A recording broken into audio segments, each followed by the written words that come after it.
Hello, everybody. Welcome back. My name is Barry Johns, and this is Studio Talk.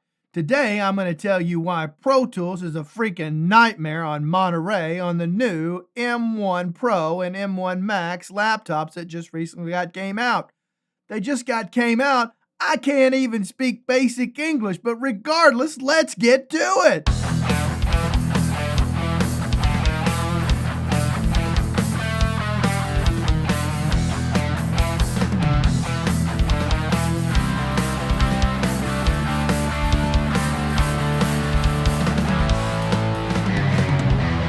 Okay. Let's get rid of my little tongue faux pas and let's really get into the nitty gritty of what I've been talking about. I started this new M1 journey back last November when the M1 MacBook Air and MacBook Mini, as well as a 13-inch MacBook Pro came out with the new M1 processor. And of course, at the time, the operating system they were loaded with was Big Sur. And I'll be honest with you, I found that transition coming from an Intel 12-core Mac Pro to be relatively seamless. I didn't really have any issues. There were a few plugins that didn't work, but otherwise, I'll be honest with you, I couldn't tell the difference as far as performance-wise, other than the fact that these computers are freaking insanely powerful, okay? So that I realized very quickly, okay? And so that MacBook Air, I originally bought it because I was going to give it to my son to go to college, and I just wanted to try it and see how it was going. I really never thought for 1 second that I would abandon my 12-core Mac Pro and go to the MacBook Air. Never thought that was a consideration at all, but that's exactly what I did. Now, I'm a longtime Pro Tools user, much to my dismay. I'm not a fan of Pro Tools the way they gouge the living daylights out of you and me if you're a Pro Tools user on that ridiculous and insanely, grossly overpriced subscription program that they've got. I'm sorry, did I say extortion? Extortion program they've got, of which you basically don't get crap for all that money you spend. But I'm digressing, and I don't want to digress. I continue to use it. You can see, but over there, I recently spent $4,000 on a Pro Tools Carbon, of which I'm beginning to regret now that I've gotten into this new M1 architecture, because I don't frankly need the DSP that thing provides anymore, because these things are what? They're insanely freaking powerful. But let's talk about my journey on the newer, this is a 16-inch M1 Pro, MacBook Pro recently came out. Right here is a 14-inch M1 MacBook Pro. Now, I've got specs out there. I've got sample situations out there where I've put some sessions and I really pushed this 14 pretty hard. I could have pushed it a lot further, but I've got several videos out there going on that, including one where I've got Pro Tools up and running, where I've got 1,000 tracks all set up with 2 plugins each. Set with a 32 buffer and recorded for a gazillion minutes and had no problem. So these things are insanely powerful. Now, that said, the next thing I'm not necessarily going to blame. I'm not going to blame Apple, and I'm not going to blame Avid completely. Okay, I'm gonna place a little bit of blame on Avid, but I'll tell you why in a second.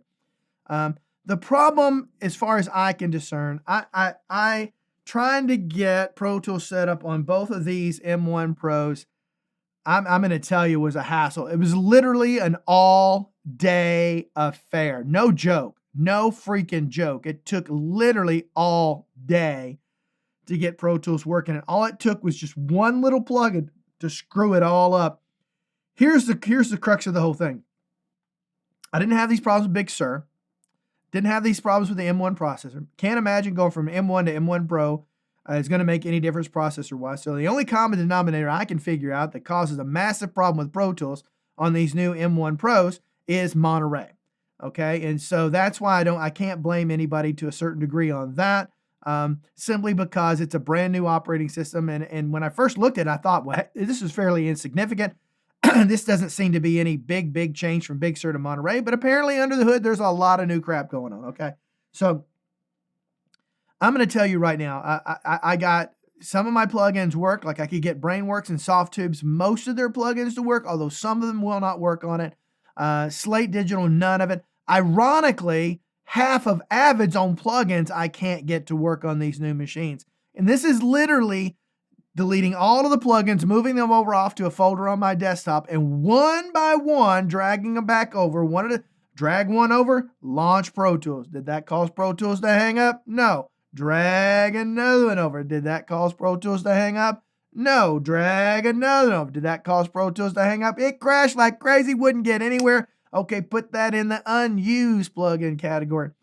And if you're like me, I have hundreds, like 800 or 900 plugins. And I literally had to do that one by one just to test it out so I could do these videos for you folks out there and try and use it.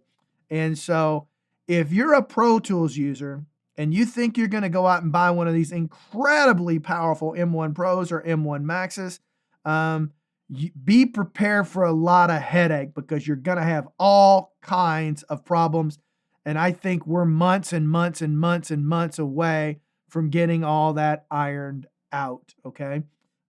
So you've got to consider that. Yes, could I get basic Pro Tools up and running? And once I did, does it work? It works perfectly fine.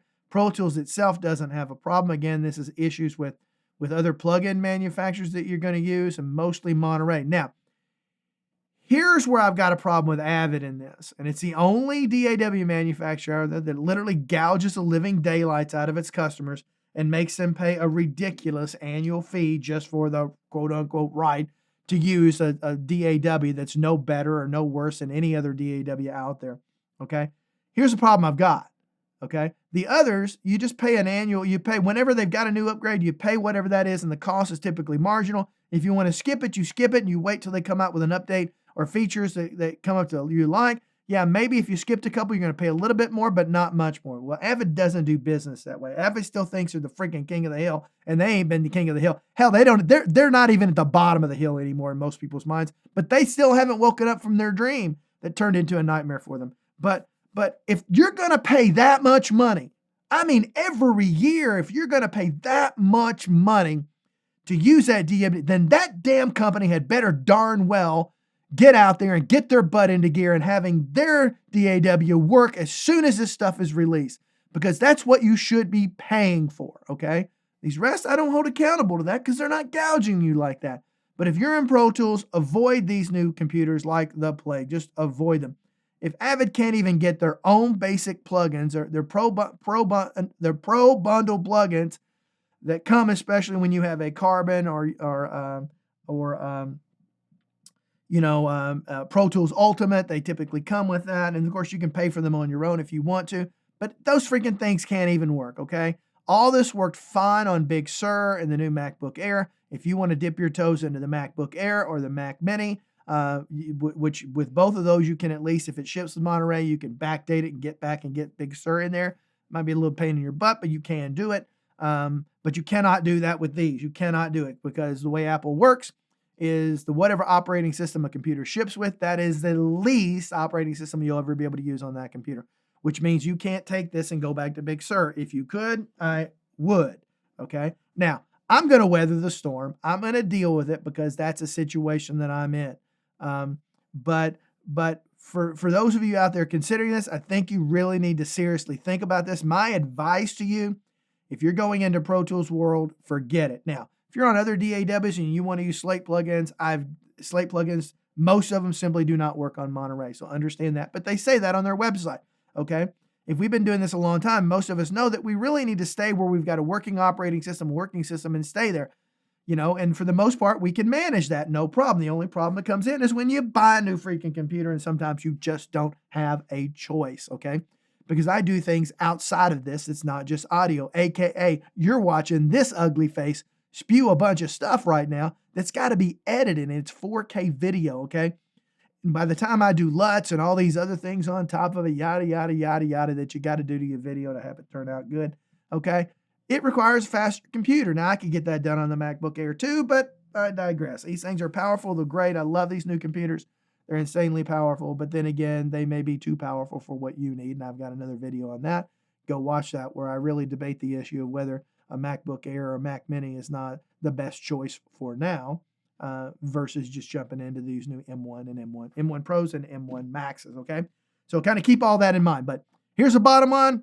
Cut straight to the chase. If you're on Pro Tools and you need to work day in and day out and you don't want to deal with a lot of problems and you're relying upon the plugins that you use, I'd say stay away from these computers for right now. Just don't even consider them. They're going to bring you more heartache then they're going to bring you joy in creating music, because you're going to find yourself technically driving yourself nuts, going back to the days of Windows and IRQs. And if you're an old fart like me, when all this stuff started happening, you tried to do this on a Windows computer and had IRQ issues and everything like that.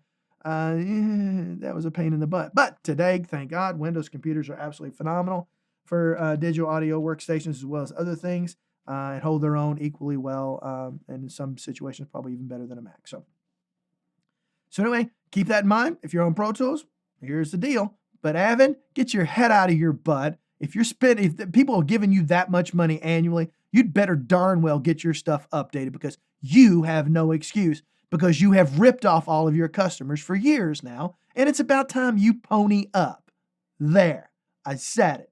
If you like the videos I put out, hey, everybody, go back and watch some more of them. Got quite a few out there. I only been at this 5 months, but I think I got something like 60-something videos. I've been busy. I still got a full-time job doing all this stuff. So anyway, in the meantime, listen to me go, wah, wah, wah, wah, wah. There's a little like button, a subscribe button, a notification bell popping up down there. Get that frisky finger on that mouse and go down and click one of those bad boys and help a brother out, so more people like you can watch me blah, blah, blah, blah, blah, blah, blah. But until I blah, blah, blah some more, have yourself a blah, blah, blah great freaking day. Why don't you now? Okay, get it done. Go away. Bye. Leave. Go on to the next video. One of my videos.